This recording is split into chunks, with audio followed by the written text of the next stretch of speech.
सुबह बखैर नाजरीन, आज इतवार है, 24 जुलाई सन 2022 है।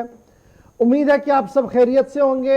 आज बिल्कुल जनाब हॉलीडे है, तो आप घर पर होंगे, चाय की चुस्कियां ले रहे होंगे, तैयारियों में लगे होंगे कि आज का पूरा दिन हॉलीडे वाला कैसे गुजरेगा, छुट्टी वाला दिन कैसे बिताना है, कहाँ पर जाना है, क्या कुछ करना है, आपका प्री प्लान सब कुछ होगा। लेकिन उस प्लान के बीच आप हमारा प्लान जो ऑलरेडी बना चुके होते हैं कि 8:35 से 10 बजे तक इस ट्रांसमिशन के साथ आप जुड़ते हैं, जिस मोहब्बत और प्यार के साथ आप अपना फीडबैक हमें देते हैं, वो हमें इस बात पर मजबूर करता है कि हर दिन आपके सामने सुबह आएँ और हर नई सुबह के साथ नई एनर्जी के साथ इस प्रोग्राम को आपके सामने रखने की कोशिश करते हैं। आज भी वादा आपके सामने आए हैं इस उम्मीद के साथ कि 10 बजे तक आप हमारा साथ देंगे। फेसबुक, ट्विटर, इंस्टाग्राम और कूपर भी इस प्रोग्राम को आप देखेंगे। साथ साथ हमारी ऑफिशियल वेबसाइट www.gulistannews.in पर लॉग इन, सब्सक्राइब और शेयर जरूर करेंगे ताकि आप हर पल खबरों के साथ बने रहें और हर पल गुलिस्तान के साथ जुड़े रहें। अपना फीडबैक जरूर देते रहिएगा। फिलहाल प्रोग्राम का करते हैं आगाज। बाज़ाब्ता तौर पर आपको बताते हैं कि आज माजी के अंदर क्या कुछ हुआ और उसके फौरन बाद जब वापस आएंगे सेगमेंट से, पहले सेगमेंट से,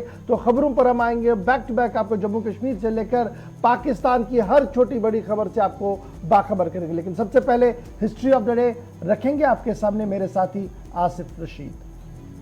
बहुत बहुत शुक्रिया आप सबका हमारे साथ ज्वाइन करने के लिए। खुश आमदीद, गुड मॉर्निंग, स्वागत आप सभी का। सलाम जी के आप देख रहे हैं दिल्ली के स्टूडियो से बराह रास्त।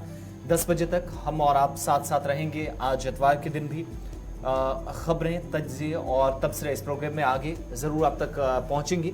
लेकिन सबसे पहले आपको बताते हैं आज का दिन क्यों अहमियत का हामिल है, हिस्ट्री ऑफ द डे में ख़ास क्या है, इतिहास में आज का दिन क्या बताता है। 2004 में आज से ठीक 18 बरस कबल इटली ने हिंदुस्तानी सयाहों के लिए 7 वीज़ा कॉल सेंटर्स शुरू किए। आज से ठीक 18 बरस कबल 24 जुलाई को यह फैसला लिया गया। 1793 में आज ही के दिन फ्रांस ने कॉपीराइट का कानून नाफिज किया। 1206 में कुतुबुद्दीन ऐबक की लाहौर में ताजपोशी की गई, मौजूदा वक्त में पाकिस्तान का हिस्सा है। 1823 में चिली में गुलामी का कानून जो गुज़श्ता तकरीबन 107 सालों से चल रहा था उसको खत्म कर दिया गया। 24 जुलाई 1823 को ये बड़ी तब्दीली हुई चिली में और गुलामी का कानून जो था, गुलामी की बेड़ियों से आज़ादी यहाँ की अवाम को मिली। 1969 में अपोलो 11 खलाई जहाज ज़मीन पर वापस आया और चांद मिशन को कंप्लीट करने के बाद ये पहला बड़ा मौका था जब साइंसदानों ने नुमाया कामयाबी हासिल की और इस तरह के मिशन को कामयाबी के साथ अंजाम दिया हो। 1954 में पाकिस्तान के अंदर कम्युनिस्ट पार्टी को गैर कानूनी करार दे दिया गया। इसके अलावा 1870 में आज ही यानी 24 जुलाई को अमेरिका में पहली रेल सर्विस का आगाज किया गया है। जो ट्रेन सर्विसेज आप देखते हैं इसकी शुरुआत अमेरिका से 1870 में हुई थी। 150 बरस कबल तारीख 24 जुलाई थी जब पहली ट्रेन को हरी झंडी दिखाकर कैलिफोर्निया के अंदर रवाना किया गया। साल 1982 में जापान के नागासाकी में एक पुल गिरने से 299 अफराद ने अपनी जान गंवा दी। इनमें कुछ वर्कर्स थे और ज्यादातर वो लोग थे जो सयाह थे। पुल बनकर तैयार था लेकिन मुसलसल बारिशों के बीच, खराब मौसम के बीच ये पुल अचानक गिरा, इसकी बुनियाद कमजोर पड़ी और जापान में अब तक के सबसे बड़े हादसात या तो जलजले हुए हैं या फिर ये पुल का गिरना सबसे बड़े सानहों में से एक सानहा माना जाता है, जिसमें 300 अफराद के करीब अपनी जान एक साथ गंवा बैठे थे, जबकि 1000 के करीब लोग शदीद तौर जख्मी हुए थे 1982 के इस हादसे में।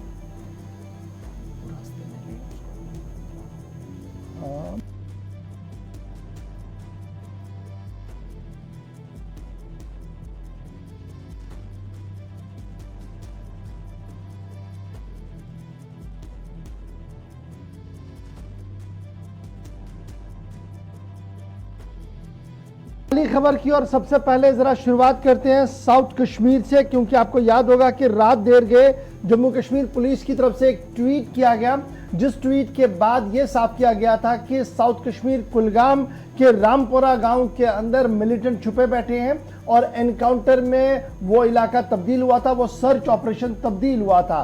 लेकिन सुबह की किरण के साथ ही खबर एक बार फिर सामने आई है और इस वक्त जो जरा से हमारे पास खबर सामने आ रही है कि रात देर गए जो मिलिटेंटों के साथ मुख्तसर सी झड़प हुई थी जिसमें गोली चली थी रामपुरा कोयमो इलाके साउथ कश्मीर के अंदर, वो रात भर वहां सर्च ऑपरेशन और कॉर्डन लगाया गया था। लेकिन इस वक्त की अहम और बड़ी खबर कि एक राष्ट्रीय राइफल सीआरपीएफ और जम्मू कश्मीर पुलिस ने जो जॉइंट ऑपरेशन चलाया था रामपुरा कुलगाम के अंदर, मिलिटेंट वहां से निकलने में कहीं कामयाब हुए हैं, इस तरीके की इतलात आ रही है। ताहम अभी भी इस पूरे इलाके के अंदर जो है वो जॉइंट ऑपरेशन चलाया जा रहा है। इनिशियली यानी पहले इब्तिदाई तौर पर जब कॉर्डन किया गया, सर्च शुरू की गई, तो वहां पर कुछ राउंड्स फायर हुए, आमने सामने दोनों तरफ से फायरिंग हुई, लेकिन उसके बाद बहुत देर तक कोई भी कांटेक्ट आपस में नहीं हुआ, जिसके बाद मजीद कुंभक को वहां रवाना कर दिया गया और गहरा कॉर्डन कर दिया गया और रात देर गए तक सर्च ऑपरेशन शुरू किया गया था।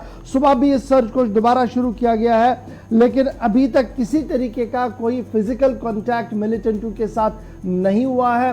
और यही वजह की जो लगातार खबरसां इदारे खबर चला रहे हैं और जो जराया हमें बता रहे हैं वो यही बता रहे हैं कि शायद मिलिटेंट जो है वो रात का अंधेरा का फायदा उठाने में कामयाब हुए हैं और अंधेरे में वो कहीं निकल चुके हैं। और इस तरीके से इस वक्त जो रात पुलिस की तरफ से ट्वीट करते हुए रामपुरा कोयमू कुलगाम के अंदर यह कहा गया था कि एनकाउंटर हुआ है, शायद वो एनकाउंटर अब खत्म हो जाएगा थोड़ी देर में, क्योंकि अब सिर्फ वहां पर सर्च ऑपरेशन इस वक्त चलाया जा रहा है और किसी तरीके से पिछले 3-4 घंटों के दौरान कोई भी फिजिकल कांटेक्ट मिलिटेंटों के साथ नहीं हुआ था। जिस मकाम पर पहला फायर हुआ था, पुलिस और आर्मी जराया लगातार इस बात की कंफर्मेशन कर रहे हैं कि उसके आसपास के इलाके को छान मारा गया है, वहां पर मिलिटेंटों की मौजूदगी की कोई इत्तला नहीं मिल रही है। लेकिन अभी भी इस इलाके के अंदर सर्च जो है वो लगातार जारी और मजीद इजाफी नफरी जो है वो आसपास के इलाकों के अंदर भी लगा दिए गए हैं। पुलिस का मानना है कि इजाफी नाके जो है वो कई मकामात पर लगा दिए गए हैं ताकि उन मिलिटेंट को पकड़ा जाए जो कल इस नाके के अंदर फंसे थे, लेकिन रात का अंधेरा होने की वजह से और इनिशियल फायरिंग के नतीजे में शायद वो वहां से फरार होने में कामयाब हुए हैं। अभी तक की इतला कोयमो रामपुरा कुलगाम के हवाले से यही है। पुलिस का जो पहला ट्वीट आया था और उसके बाद मजीद वजाहत की इस पर इंतजार भी किया जा रहा है, क्योंकि रात का वक्त था, बारिश भी हो रही थी, खराब मौसम के बीच ये ऑपरेशन शुरू मुश्तरका तौर पर फोर्सेस ने किया था, लेकिन कोई खास कामयाबी इसमें नहीं मिली है और इलाके से मिलिटेंट शायद अंधेरे का फायदा उठाकर फरार हुए। आगे बढ़ते हैं, बात एक और अहम खबर की। आज का दिन काफ़ी अहम है बिलखुसूस जम्मू सूबे के लिए, क्योंकि वज़ीर दिफा जम्मू कश्मीर आज जा रहे हैं और थोड़ी देर बाद वो तकरीबन 1 घंटे बाद जम्मू के हवाई अड्डे पर पहुंचेंगे और ये दौरा 2 तरह के से काफ़ी अहम है। आज एक ख़ास तकरीब होने जा रही है। 2000 जिन लोगों ने अपनी जानें गंवाई है, जो शहीद हुए हैं, मुल्क के लिए कुर्बानी देने वाले लोग हैं, 1947 से जुलाई 2022 तक उन सभी लोगों को आज एक तरफ जहां शहीदों को याद किया जाएगा तो उनके अहले खाना को आज एजाज से भी नवाजा जाएगा। वज़ीर दिफा राजनाथ सिंह की तरफ से जम्मू में, जहां पर जम्मू कश्मीर पीपल्स फोरम की जानिब से पिछले महीने ही अनाउंसमेंट कर दी गई थी इस प्रोग्राम के लिए, और गुलशन ग्राउंड जम्मू के अंदर ये सबसे बड़ा प्रोग्राम आज का होने जा रहा है, जिसमें बतौर मेहमान खुसूसी वज़ीर दिफा को जिन्हें मदऊ किया गया था उनने इस दावत को कबूल किया है। आज थोड़ी देर बाद वो जम्मू पहुंच जाएंगे, लेकिन बाद दोपहर जम्मू कश्मीर की सियासत के एतबार से भी काफी अहम मीटिंग्स वज़ीर दिफा की सदारत में जम्मू के अंदर होने वाली। अच्छा जी, 2 बड़ी अहम बातें हो रही हैं जी। एक ये कि राजनाथ सिंह वज़ीर दिफा है वो आ रही हैं और उसके साथ साथ स्मृति ईरानी भी जम्मू कश्मीर के दौरे पर हैं और दोनों लीडर जम्मू कश्मीर के अंदर रहेंगे। और इस सिलसिले में जो इतलात सामने आ रही हैं कि राजनाथ सिंह साहब जहां आज एक अवामी जलसे से खिताब करेंगे जो RSS की तरफ से मुनक्किद किया गया, वहां पर RSS के जनरल सेक्रेटरी भी वहां पर मौजूद रहेंगे। गुलशन ग्राउंड जम्मू यूनिवर्सिटी के अंदर, यूनिवर्सिटी के पास जो ग्राउंड है वहां पर ये तकरीब का एहतमाम जो है वो किया गया है और ये 75वीं यौम आज़ादी जो करगिल विजय दिवस के तौर पर भी 26 जुलाई को मनाया जा रहा है, उसकी एक हिस्से के तौर पर भी इसको देखा जा रहा है। पहली बार स्मृति ईरानी जो है वो फ्लैग ऑफ करेंगी तिरंगा रैली।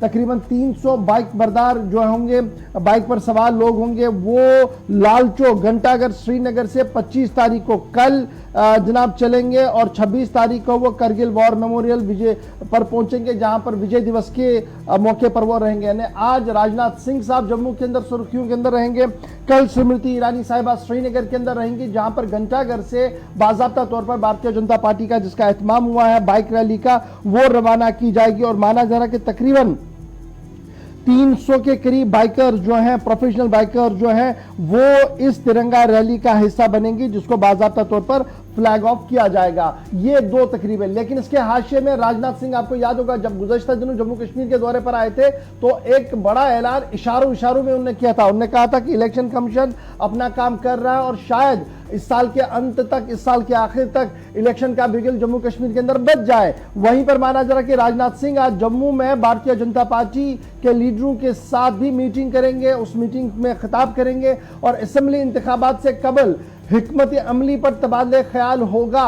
हिकमत अमली तरतीब दी जाएगी, उस पर तबादले ख्याल किया जाएगा। जम्मू कश्मीर में असेंबली इंतखाबात की तैयारियों के बीच वज़ीर दिफा राजनाथ सिंह आज जम्मू के दौरे पर हैं, जहां पर वो एक तकरीब से खिताब करेंगे, जिसके बाद पार्टी हेडक्वार्टर यानी भारतीय जनता पार्टी का जो स्टेट हेडक्वार्टर जम्मू के अंदर है, वहां पर भारतीय जनता पार्टी के लीडर्स के साथ भी मशावरत होगी, मीटिंग होगी और हिकमत अमली को तरतीब दिया जाएगा कि चुनाव के अंदर आने से पहले क्या कुछ तैयारियां करनी और चुनाव आते आते किन परेशानियों और मुश्किलों से बाहर ऊपर उठकर चुनावी दंगल का हिस्सा बनना होगा बीजेपी को। सीधे चलेंगे जम्मू। रितिका राजपूत इस वक्त हमारे साथ ज्वाइन कर चुकी है। रितिका, बहुत शुक्रिया जी ज्वाइन करने के लिए।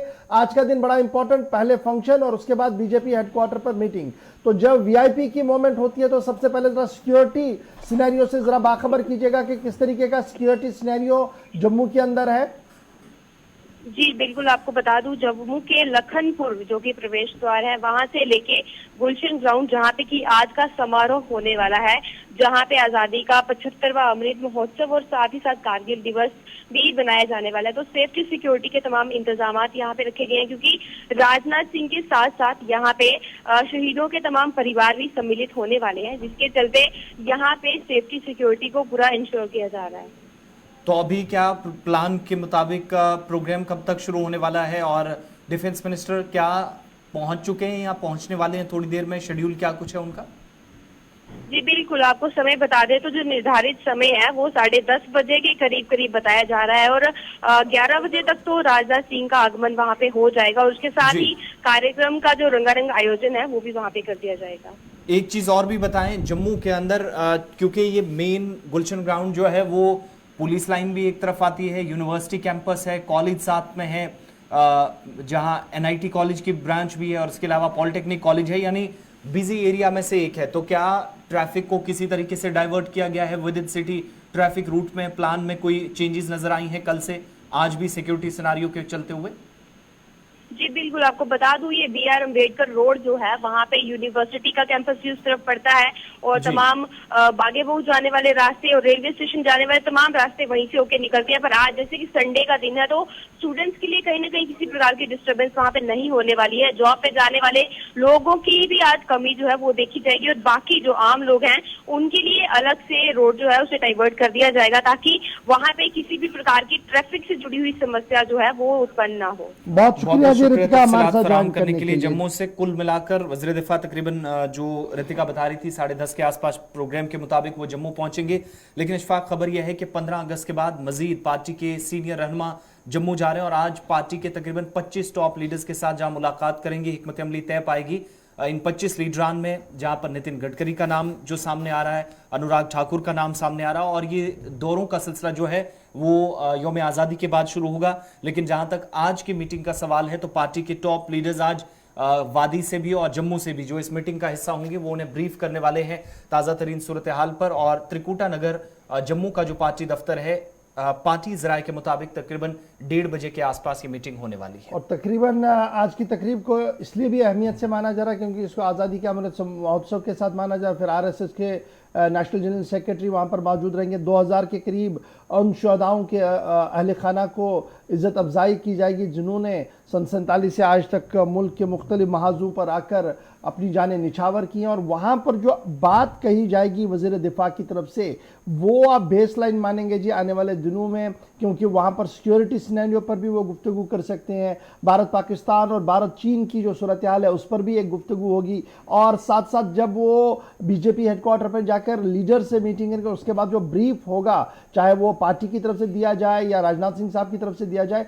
तो वो एक थिन लाइन क्लियर कर देगा आपकी कि आने वाले दिनों में पॉलिटिक्स अब जम्मू कश्मीर के अंदर किस तरीके की होनी है। और कल का दिन भी बड़ा इंपॉर्टेंट है जहां पर पहली बार भारतीय जनता पार्टी की सीनियर लीडर और कैबिनेट मिनिस्टर श्रीमती ईरानी 11 बजे क्लॉक टावर घंटाघर लाल चौक से लद्दाख के लिए 300 बाइकर्स को रवाना करेंगी और वहां पर भी सीधी सी बात है, मीडिया का जमाव रहेगा, बात वो करेंगी वहां पर, तो वो सारी चीजें आहिस्ता आहिस्ता करके गर्माहट पैदा करेंगी अब सियासत के अंदर। अब आते हैं जी आगे, राजनाथ सिंह साहब के बाद जरा बात करते हैं उस बड़े प्रोग्राम को जिसको लेकर वजीर-ए-आज़म साहब ने भी ट्वीट किया, हर घर तिरंगा। और फिर आपको याद होगा कि लगातार मीटिंग्स का सिलसिला वजारत दाखिला के अंदर अमित शाह साहब की सरबराही में हुआ, फिर कैबिनेट सेक्रेटरी की सरबराही में हुआ, सभी रियासतों के governors, lieutenant governor, chief minister, chief secretaries को खत लिखा गया कि इसको आसान तरीके से 3 दिन तक बनाना है, 13, 14 और 15 तारीख को। लेकिन कल जम्मू कश्मीर के अंदर हर घर तिरंगा के हवाले से सूबा कश्मीर के अंदर की बड़ी खबर आ रही है कि सूबाई कमिश्नर कश्मीर ने कल एक बड़ा बयान दिया है, कहा कि हर घर तिरंगा जो है ये कैंपेन है जी, वॉलंटरी कैंपेन है, इसमें कोई ऑफिशियल कंपल्शन नहीं है, कोई भी ऑफिशियल ऑर्डर नहीं कि हर घर को लगाना है, ये एक वॉलंटरी कैंपेन है। और इस वॉलंटरी कैंपेन में जितने भी लोग जुड़ना चाहते हैं, जितने भी ऑर्गेनाइजेशन जुड़ना चाहती हैं, उनके लिए तिरंगों का मुहैया रखना, उनके लिए तिरंगा देना वो स्टेट एडमिनिस्ट्रेशन का काम है। लेकिन जो सेट प्रोटोकॉल है तिरंगे को लेकर, उसको वायलेट किसी भी कीमत पर किसी को करने की इजाजत नहीं दी जाएगी।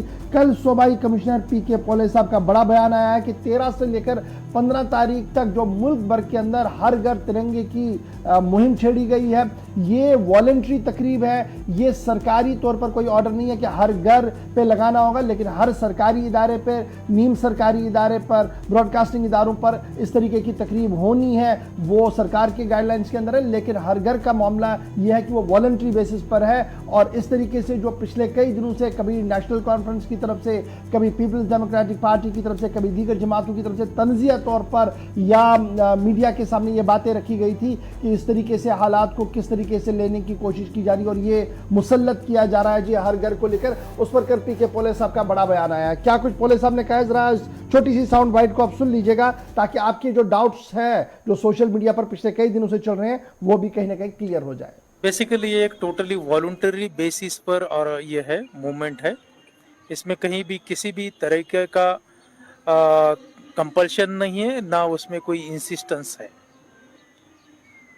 हर कोई शहरी जो अपना घर पर, अपने शॉप पर बकायदा फ्लैग कोड फॉलो करते हुए फ्लैग होस्ट करना चाहता है, 13 तारीख से 15 तारीख ये 3 दिन के बीच में वो वेलकम है। उसको हम जो है बहुत ही रीजनेबल इस पर जो है वो उपलब्ध कराएंगे कॉस्ट पर। उसमें किसी भी तरीके से कंपल्शंस नहीं है, वो टोटली वॉलंटरी बेसिस पर है, अपील के बेसिस पर है, अवेयरनेस के बेसिस पर है।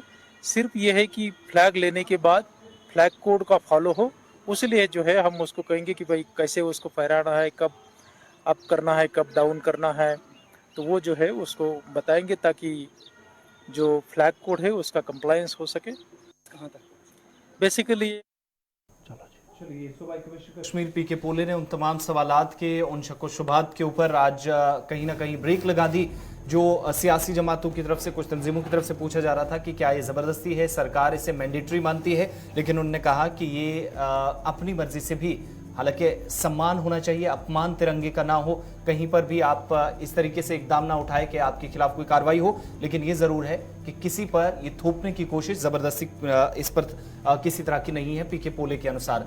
आगे बढ़ते हैं, बात ज़रा नेशनल कॉन्फ्रेंस सदर और साबिक वज़ीर आला डॉक्टर फारूक अब्दुल्ला के हवाले से करते हैं, क्योंकि जम्मू कश्मीर क्रिकेट एसोसिएशन के अंदर जो घपला था, जो केस चल रहा था, जिस पर ईडी ने एक नहीं 2 मरतबा डॉक्टर फारूक अब्दुल्ला को तलब किया। इस सिलसिले में 27 अगस्त को मजीद पेशरफ्त होगी, क्योंकि गुज़श्ता रोज इस मामले पर श्रीनगर में समाअत हुई है और जहां पर एनफोर्समेंट डायरेक्टरेट इससे पहले डॉक्टर फारूक अब्दुल्ला को 2 बार मनी लॉन्ड्रिंग के इस केस में तलब कर चुकी है।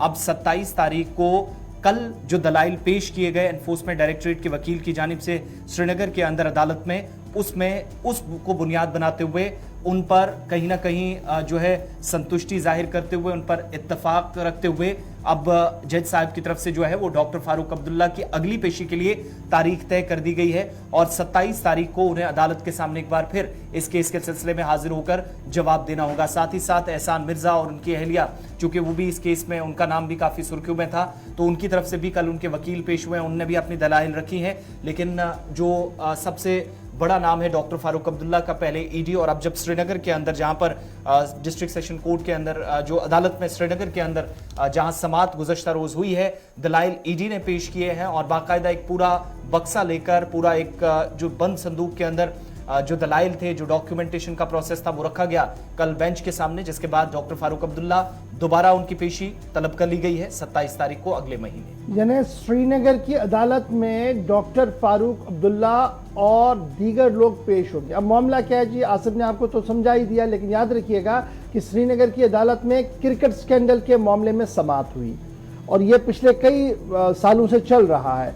फारूक अब्दुल्ला और दीगर मुलजिमीन के नाम नोटिस जारी कर दिया गया है। फंड्स गबन करने के लिए 6 नए बैंक अकाउंट खोले गए, ईडी का यह खुलासा हुआ है। इसी को देखने के बाद जज मौसूफ ने डॉक्टर फारूक अब्दुल्ला, जो क्रिकेट एसोसिएशन के सदर हैं, उन्हें तलब किया है और उनके साथ साथ वो सारे लोग तलब किए हैं जिनको एनफोर्समेंट डायरेक्टरेट ने या तो गवाह के तौर पर रखा है या एनफोर्समेंट डायरेक्टरेट ने जिन्हें बाज़ाब्ता तौर पर इस केस के अंदर मुलजिम के कचहरी में खड़ा कर दिया है। अब फारूक अब्दुल्ला साहब अपनी बात बता रहे हैं कि जनाब ये तो पॉलिटिकल वेंडाटा है जी, ये हमें सियासी इंतकाम गिरी है, जो सही लफ्ज़ वो इस्तेमाल करते हैं। और नेशनल कॉन्फ्रेंस ट्वीट करके कहती है कि जनाब आने वाले चुनाव है, बड़ी चीज़ें होनी है। तो थोड़ा सा माजी में हमने जाना पड़ेगा आपकी याददाश्त की ताज़ा रखने के लिए, क्योंकि आप हर बात को बगौर देखते हैं। तो याद रखिएगा, फारूक साहब क्रिकेट एसोसिएशन के सदर रहे 2004 से 2009 के दरमियान। ये पूरा मामला चला 2021 से 2001 से 2012 के दरमियान मामला चला। 2000 के आसपास ये सूरा मामला जो है वो खुलकर भी सामने आया था और आहिस्ता आहिस्ता करके 21 करोड़ रुपए की कहानी जो है वो सामने आई। एहसान मिर्जा साहब और दीगर लोगों पर तरह तरह के इल्जामात लगे, FIR हुई, कार्रवाइयाँ चली, हाई कोर्ट ने CBI को दिया, CBI ने मनी लॉन्ड्रिंग केस करते ईडी तक पहुंचा मामला और ये सारी कहानियां चलती रही। अब कहां तक ये मामला सही है और कहां तक गलत है, तो दो चीजें बड़ी क्लियर है। साबिक वजीर आला महबूबा मुफ्ती जब बरसर इख्तिदार आई तो उन्होंने बाज़ाब्ता तौर पर क्रिकेट एसोसिएशन की कमान उस वक्त के काबीनी वजीर इमरान रजा अंसारी के हाथ में दे दी और फारूक अब्दुल्ला को बाहर किया। जब वो वहां पर चले गए तो उन्होंने कहा कि जनाब यहाँ तो जनाब बड़ा मामला है, यहाँ तो गबन हुआ है जी, यहाँ तो इंक्वायरी की बातें हुई और लगातार आपको याद होगा कि कई प्रेस कॉन्फ्रेंस के अंदर डॉक्टर फारूक अब्दुल्ला पर संगीन तर इल्जामात लगाए गए।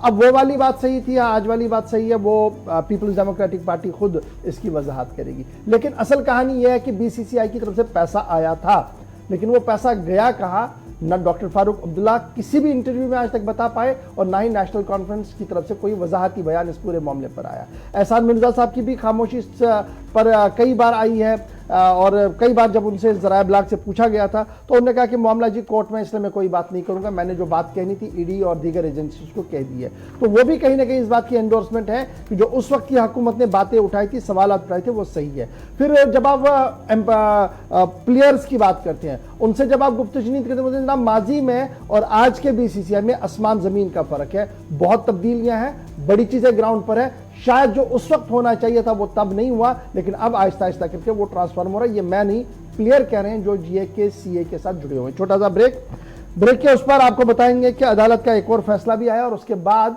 आलमी इदारे सेहत का एक बड़ा बयान आया है, वो आपके सामने रखने की कोशिश करेंगे। और फिर हाई लेवल कमेटी ने अपनी रिपोर्ट तहरीर की है और अब लेफ्टिनेंट गवर्नर के सामने रखी है। कौन सी रिपोर्ट है, इस रिपोर्ट के अंदर क्या कुछ है, बताएंगे आपको छोटे से ब्रेक के फौरन बाद।